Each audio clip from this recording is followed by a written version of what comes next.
Good morning. Welcome to Tree of Life Unitarian Universalist Congregation Worship Service. My name is Chelsi Berger. I use she, her pronouns, and I'm your worship leader this morning. Before we start, please put your electronic devices in silent mode, and while you do that, here's this morning's announcements. There is an important correction to the community care announcements in the happenings. Last Sunday, Laura Cantelli shared her joys and concerns via the Zoom chat, and the meaning of some vital information came out a bit scrambled. Laura would like us all to be assured that she and her husband have a fine relationship and that they are not getting divorced. Also, missing in the newsletter is her deep appreciation for how our community has been very supportive as her family faced several challenges. Do you enjoy singing? Can you carry a tune? You are welcome to join our choir. We sing one Sunday a month during the church year and rehearse on occasional Sundays. We also sing sometimes with Prairie Circle Choir. Come sing with us. Contact Joyce DeWitt at music@treeoflifeuu.org for more information. Join Chaplain Dave at the Faith Bridge MLK Junior Interfaith Prayer Breakfast tomorrow, Monday, January 19th, where he will provide the closing blessing. The keynote speaker will be Reverend Dr. Norval Brown. A vegetarian breakfast will be served at 7:30 a.m. and the program will be 8 to 9 a.m. at the Crystal Lake Holiday Inn. Tickets are $30 for adults and $20 for youth and can be purchased online at www.faithbridgeinterfaith.org. Get your tickets today. We want to get to know you and answer your questions. If you are new to Tree of Life, we hope you will fill out a visitor online card posted in the chat or the green card at the visitors table. Please join us after service for conversation as we look forward to the chance to meet you. We welcome all who have joined us this morning, and so begins our service.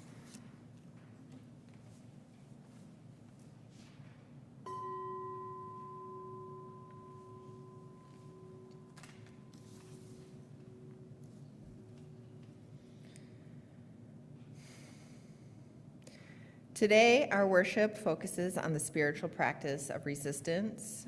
This practice is always of movement towards what is meaningful, as we resist being caught in the status quo.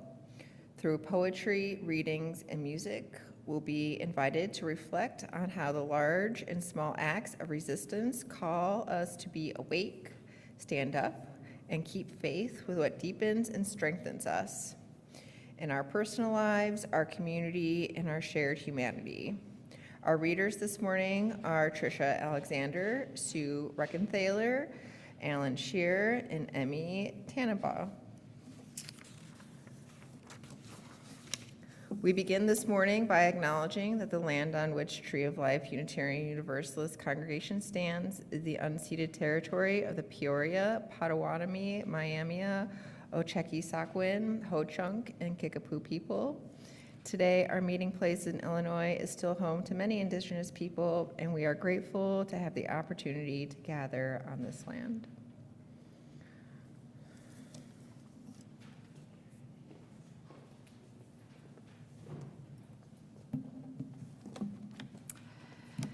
Good morning. My name is Emmy Tanabe. I use she, her pronouns, and it is a joy to share worship with you this morning.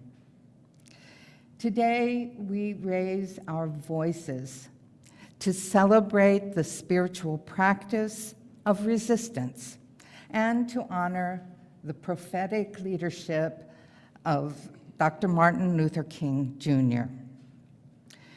We have the words of Reverend Michelle Collins that invite us to this celebration. Welcome.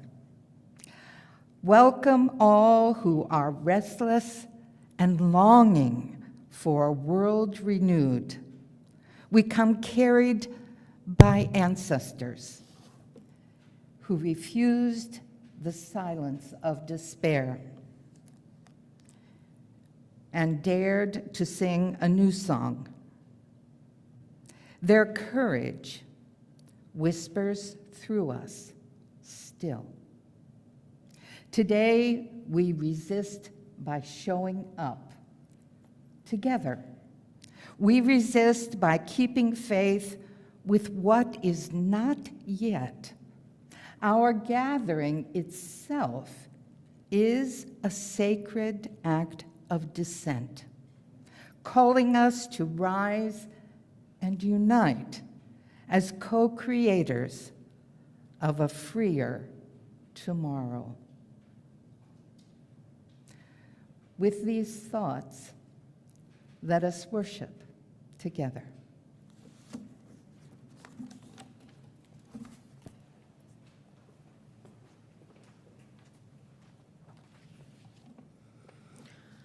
Our Chalice Lighting reading this morning is adapted from the speeches given by the Reverend Dr. Martin Luther King, Jr. We light this chalice with awareness that injustice anywhere is a threat to justice everywhere, and that whatever affects one directly affects all indirectly, that we are woven in an inescapable network of mutuality, tied in a single garment of destiny. True peace is not the mere absence of tension, it is the presence of justice. That darkness cannot drive out darkness, only light can do that. Hate cannot drive out hate, only love can do that. That forgiveness is not an occasional act, it is a permanent attitude. We can never afford to live with the narrow, provincial, outside agitator idea. Anyone who lives inside the United States can never be considered an outsider. That there comes a time when one must take a position that is neither safe, nor politic, nor popular, but must be taken. Conscience tells us that it is right. We must use time creatively in the knowledge that the time is always right to do right.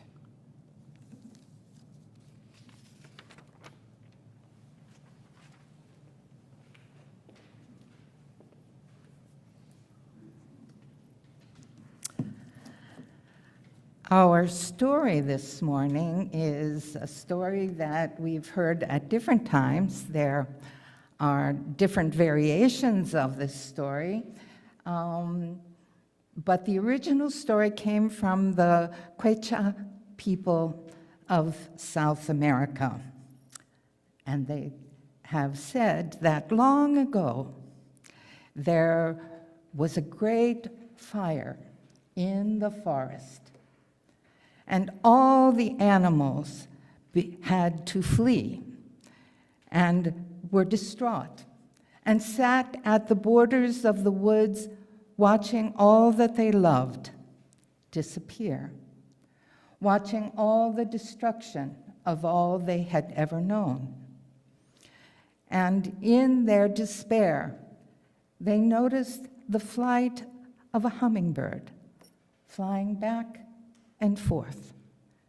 It flew to the river, took a couple drops of water, and flew back to the fire and dropped those drops. Flew to the river, back to the fire, back and forth with its gallant effort. And the animals looked at it and said, "What do you think you're doing? You can't possibly end the fire with those few drops of water." And the hummingbird said, "I am doing what I can."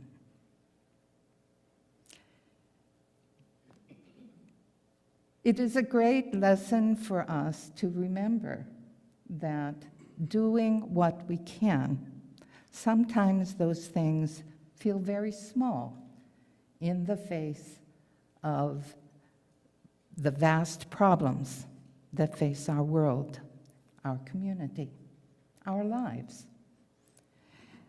And to remember that the small efforts that we make can have a huge impact that we can't even see or imagine. And so it is for us to remember all the small acts that we can do. Kindness. Taking an extra moment to offer a few words to someone who is bereft or lonely. Taking a moment to help someone with a challenge that is easy to do, maybe carrying groceries even, or just saying a few words of encouragement. All acts, small and large, are part of what we use together to strengthen one another. And the small acts all add up together to make us stronger, remind us of our great capacity to live together. And with that, we will now sing our teachers out, if there are teachers present, with May Your Mind Be Open to New Learning.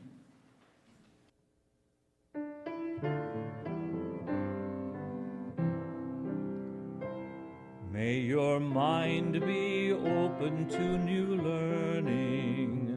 May your lips bring truth into the world. May your heart know love and your hands do the work of justice as you go your way in peace, as you go your way in peace.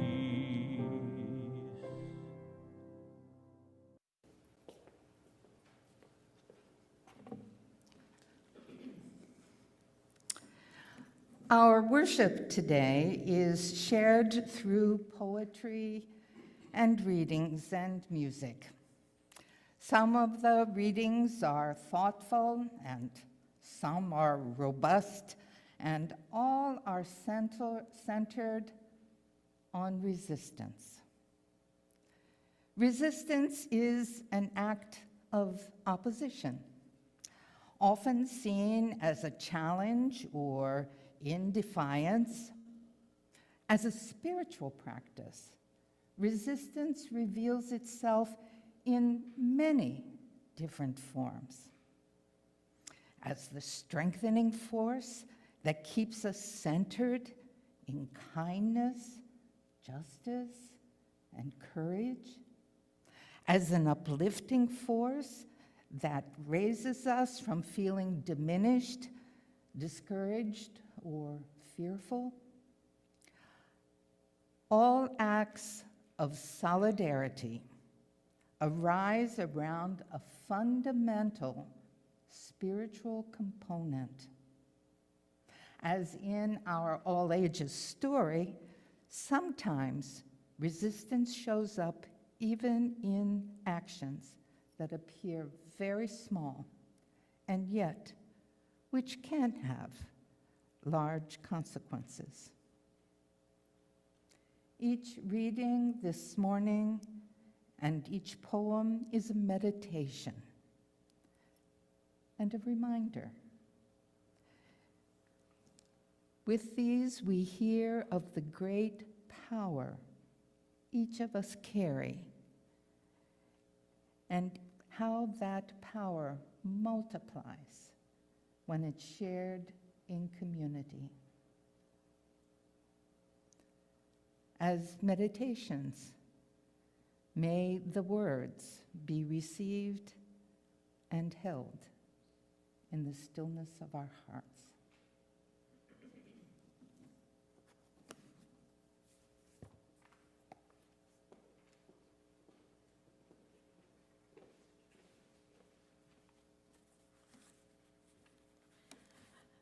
My name is Sue Rekenthaler, and I use she, her pronouns. This morning I offer you a summons by Robert Francis. Keep me from going to sleep too soon, or if I go to sleep too soon, come wake me up. Come any hour of night, come whistling up the road, stomp on the porch, bang on the door, make me get out of bed and come and let you in and light a light. Tell me the northern lights are on and make me look. Or tell me the clouds are doing something to the moon they never did before. And show me, see that I see. Talk to me till I'm half as wide awake as you and start to dress wondering why I ever went to bed at all. Tell me the walking is superb. Not only tell me, but persuade me. You know I am not too hard persuaded. Eckhart Tolle challenges us to say yes to the present moment, say yes to life.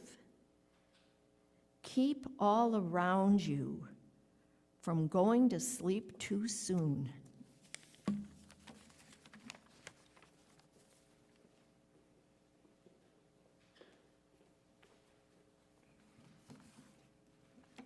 I'm Tricia Alexander, and I use she, her pronouns. As a poet, I usually write in response, but this is a poem that I wrote out of reaction after George Floyd was killed in contemporary sonnet form. These days, inspiring words wake me abruptly from sleeping. A profound action dictated to me by my own warrior sage. I find that I am standing even as I am kneeling, insight by insight, sonnet by sonnet, page by page. These days I witness my own spiritual militia coming to the front lines, boldly infused with purpose, assuming a primary position in consciousness, in prayer, in visioning. I am surprised to find myself armed and standing strong in the face of love's opposition. No tear gas, no bayonets, no rubber bullets to tear your bodies apart. Oh no, I am guided to take a deeper, more powerful tact. I intend to kill your blindness, your ignorance, soften your hardened hearts. I intend to wake you up until you are able to respond rather than react. I intend to forever alter how you think, feel, play this cosmic game, and I know if my aim is true, you will never be the same.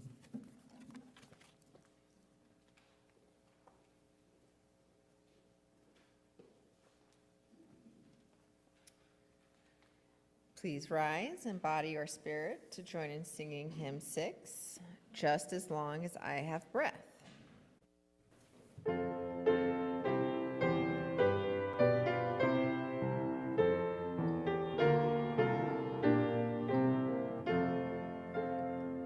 Just as long as I have breath, I must answer yes to life. Though with pain I made my way, still with hope I meet each day. If they ask what I did well, tell them I said yes to life. Just as long as vision lasts, I must answer yes to truth. In my dream and in my dark, always that elusive spark. If they ask what I did well, tell them I said yes to truth. Just as long as my heart beats, I must answer yes to love. Disappointment pierced me through, still I kept on loving you. If they ask what I did best, tell them I said yes to love.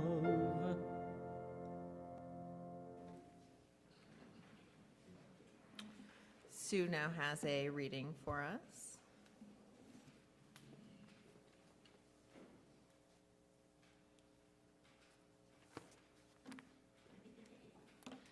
This next reading is from Robbie Robertson, who was a Canadian Mohawk and Cayuga.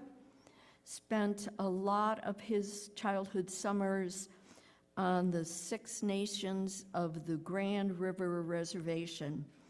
And as an Indigenous person, a lot of his work is flavored by his Indigenous roots.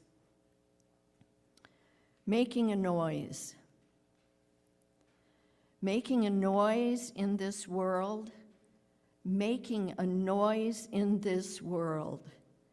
You can bet your life I won't go quietly. Making a noise in this world. Everyone has a song. God gave us each a song. That's how we know who we are. Everyone has a song. We have come, beat the drum. The land trembles with dancing. We have come, bang the drum. The land trembles with dancing. Making a noise in this world.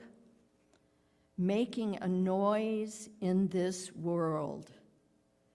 You can bet your life I won't go quietly.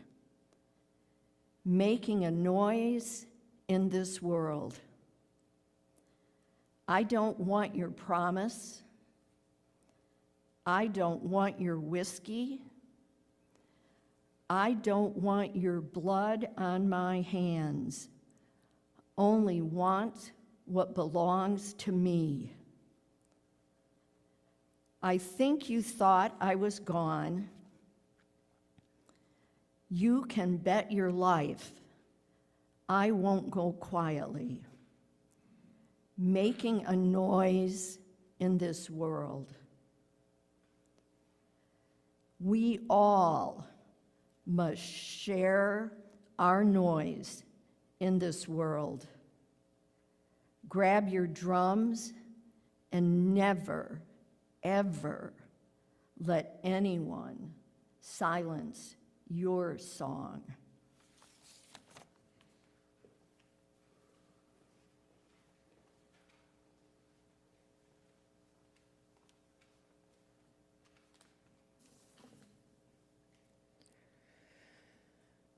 My reading comes from Bertie Sanders, excerpt from his book, Outsider, in the White House. The problems we face did not come down from the heavens. They are made. They are made by bad human decisions, and good human decisions can change them. When I talk about political revolution, what I am referring to is the need to do more than just win the next election. It's about creating a situation where we are involving millions of people in the process who are not now involved, and changing the nature of the media so they are talking about issues that reflect the needs and the pains that so many of our people are currently feeling. A campaign has got to be much more than just getting votes and getting elected. It has got to be helping to educate people, organize people. If we can do that, we can change the dynamic of politics for years and years to come. If 80 to 90% of the people of this country vote, if they know what the issues are and make demands based on that knowledge, Washington and Congress will look very, very different from the Congress currently dominated by big money and dealing only with the issues that big money wants them to deal with. When we stand together, there is nothing we cannot accomplish. May it be so. Tricia Alexander will now offer her song, We Are the People.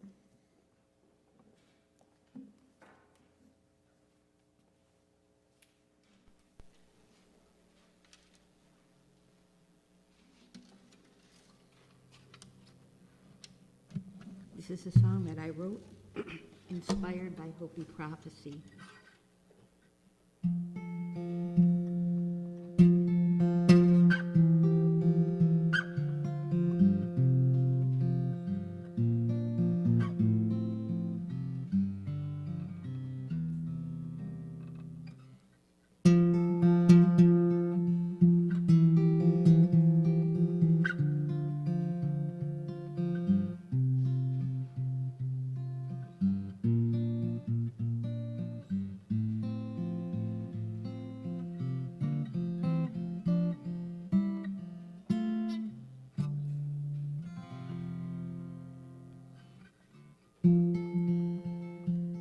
Sometimes in the dark of the night there's a whisper, sweet and low,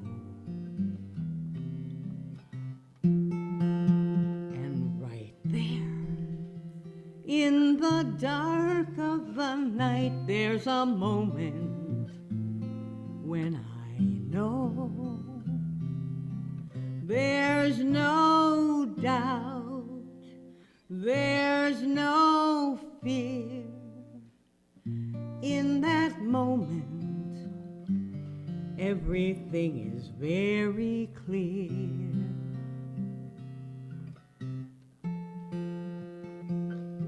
We are the people that we've been waiting for.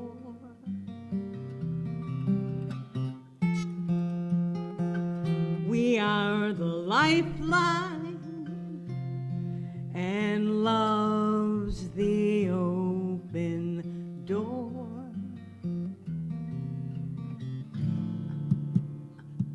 The time has finally come. It's a truth I can't ignore anymore.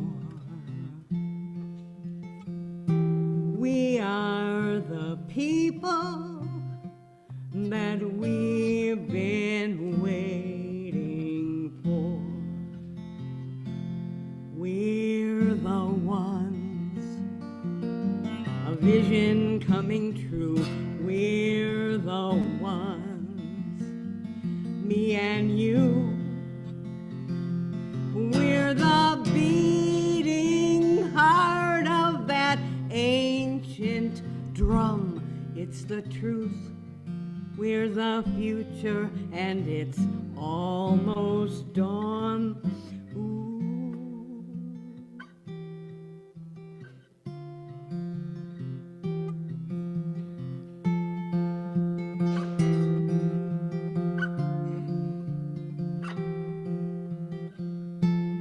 Sometimes in the midst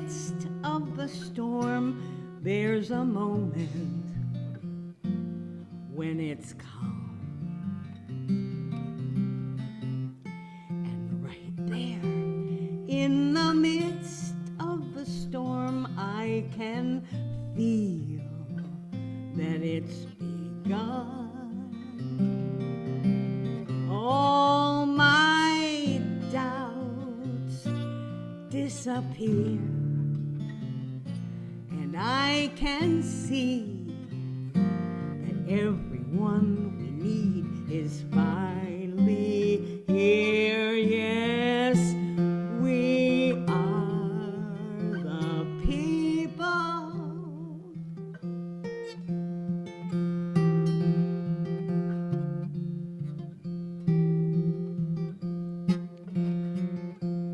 We are the people that we've been waiting for.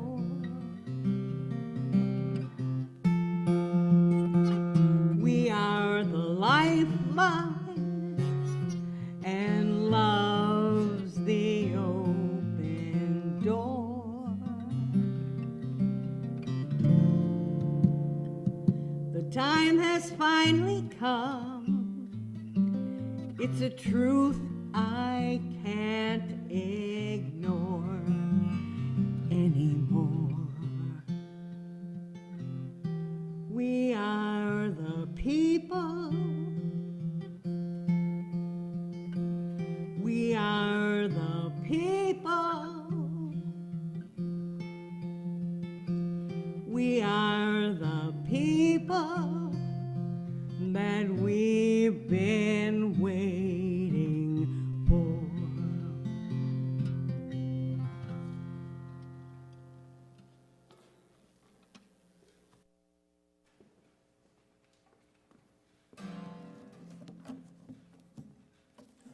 My name is Alan Shear, using he, him pronouns. This reading of The Cost of Moral Resistance is an excerpted transcription of a talk Chris Hedges delivered in London in 2024. Chris Hedges is a journalist, author, activist, and ordained minister. In 2001, Hedges contributed to the New York Times staff entry that received the 2002 Pulitzer Prize for explanatory reporting for the paper's coverage of global terrorism. In 2002, Hedges received the Amnesty International Global Award for Human Rights Journalism. The Cost of Moral Resistance. Revolutions and uprisings are spontaneous combustions. No one, including revolutionaries, are able to predict them. The tinder is recognizable. What sets it alight is a mystery. A population rises up against a decayed system, not because of revolutionary consciousness, but because it has no other choice. It is the obtuseness of the old regime, not the work of revolutionaries, that triggers that revolt. While the moment of eruption is mysterious, it is the visionaries and utopian reformers, such as the abolitionists, who make possible real social change. It is never the practical politicians. Revolution is not ultimately a political calculation. It is a moral one. It is grounded in a vision of another world, another way of being. It is driven in the end by a moral imperative, especially since many of those who begin a revolution do not survive to see its fulfillment. Our only chance to overthrow corporate power and halt the looming ecocide comes from those who will not surrender to it, who will hold fast no matter the price, who are willing to be dismissed and reviled. Those who do accept risks, including prison terms, penetrate the consciousness of a wider society, including the security organs that protect it. That penetration from the outside is impossible to measure, but it steadily erodes the foundations of power. In the face of ruthless corporate destruction of our nation, our culture, and our ecosystem, we may feel powerless and weak, but we are not. We have a power that terrifies the corporate state. Any act of rebellion, no matter how few people show up or how heavily it is censored, chips away at corporate power. Any act of rebellion keeps alive the embers for larger movements that follow us. It sustains another narrative. It will, as the state consumes itself, attract wider and wider numbers. Perhaps this will not happen in our lifetimes, but if we persist, we will keep this possibility alive. Every action we take, every word we utter, must make it clear that we refuse to participate in our own enslavement and destruction. And we owe it to those who come after us not to be complicit in this evil. Courage is contagious. Revolutions happen when a few dissidents decide they will no longer cooperate. In the end, I do not fight fascists because I will win. I fight fascists because they are fascists.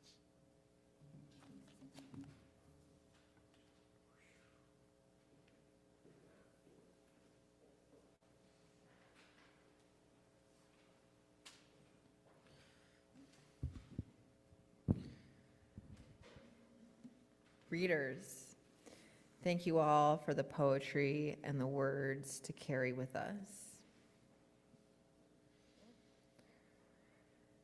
Each week as we worship, we welcome the offerings that support the work of community. Many of us have already given our monetary gifts electronically. Still, we set aside this time for the spiritual practice of gratitude. Online participants may give their offerings in one of three ways that are listed on your screen. For those in the sanctuary, you may place your offering in the plate, or if you've already given, simply show gratitude by passing it to your neighbor. If you're new to Tree of Life, please let this giving opportunity pass you by. Your presence here is your gift to us.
In whatever way you give, your generosity is greatly appreciated, and we give thanks for these gifts and all the gifts you share.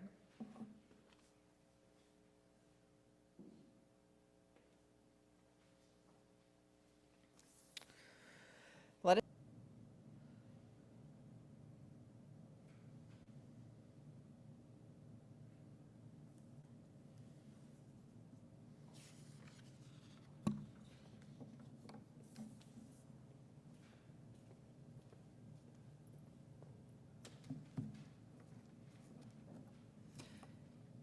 And we continue these slow, mindful breaths.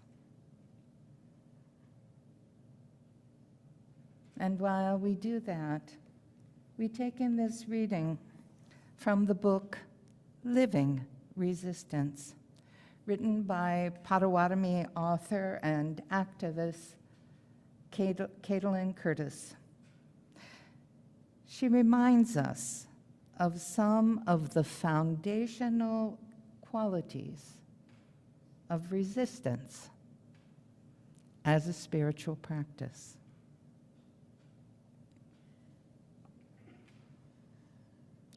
Presence is about recognizing our relationship to ourselves, one another, and life itself. The land and our surroundings are the real teachers. All we need is mindfulness. Paying attention is a form of reciprocity. Reciprocity with the living world by receiving the gifts with open eyes and open heart. What do we learn from this wisdom? We learn that reciprocity is resistance, that mindfulness is resistance, that paying attention to the land is resistance, and it leads us deeper into relationship with all things and all beings. Presence is resistance in almost every way we can imagine. Presence to ourselves, presence to each other, presence to whatever we should be paying attention to in that moment. Mystics of every religion have written on this because they knew why it mattered then and why it still matters now. For us to be fully alive, we must be present. And when we are, we resist hate in ourselves and in the world around us. In the work of presence, I hope to heal something and to watch as that healing ripples out into the lives of others around me. Holding these words in our heart, we now create a moment of presence together. If you stopped your mindful breathing, start it again. Feel it. Feel it completely as it enters and fills and renews your body.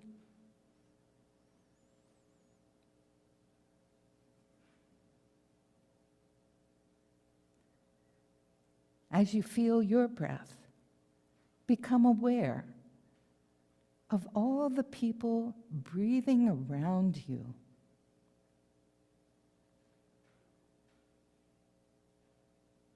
Feel that connection as we are not only breathing together, we all breathe the same air, sharing in this intimate act of connection.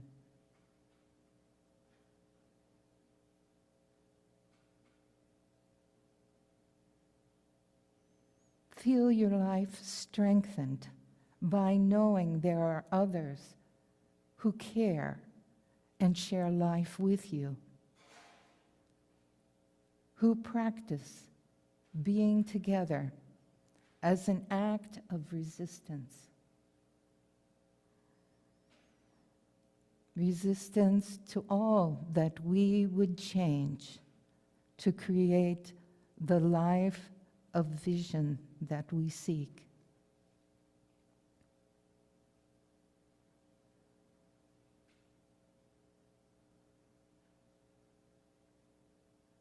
Feel the strength.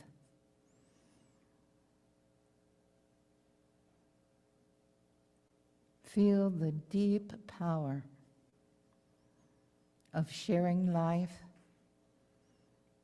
of this beloved community that arises from our presence.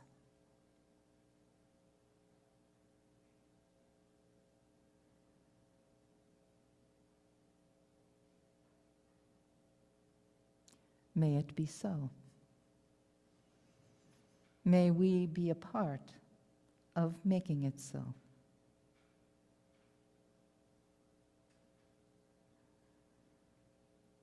And now, please rise in body or in spirit as we sing together hymn number 1014, Answering the Call of Love.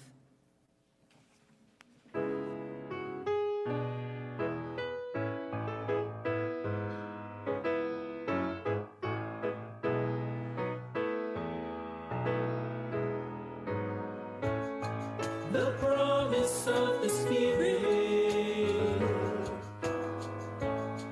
faith, hope, and love abide, and so every soul is blessed and made whole.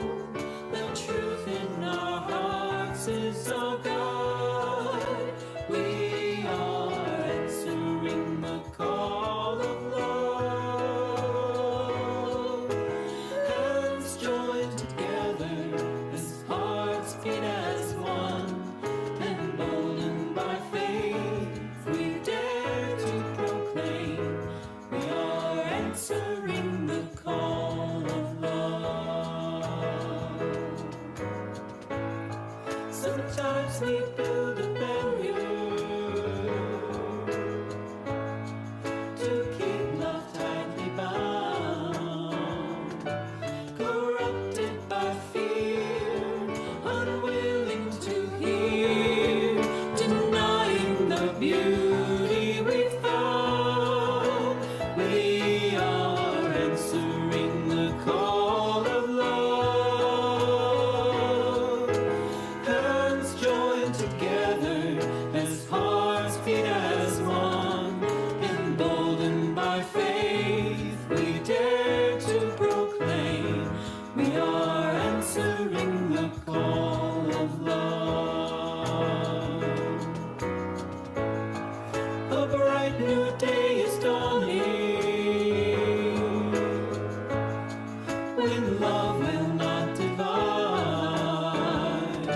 Reflections of grace in every embrace, fulfilling the vision divine. We are answering the call of love. Hands joined together as hearts beat as one, emboldened by faith, we dare to proclaim we are answering the call of love. We are answering the call of love.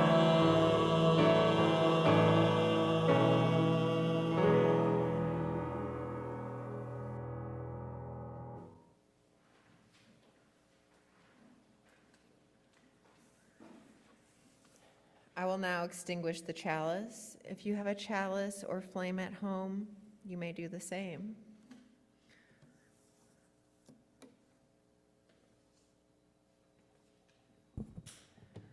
We extinguish this flame of communal worship and now carry its light within us.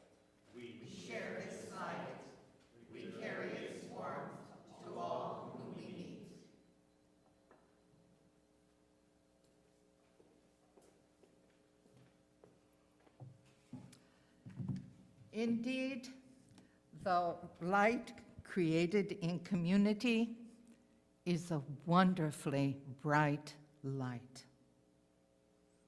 and we get to carry it. Communal light resists many forms of darkness. It illuminates our hearts to see clearly. It warms us in times of struggle and doubt. And communal light grows every time we share it. May we go forth in joy in love and carrying light.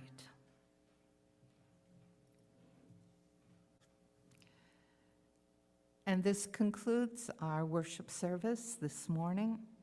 For those who are online, if you would like, you may unmute yourself and join one another to share community there.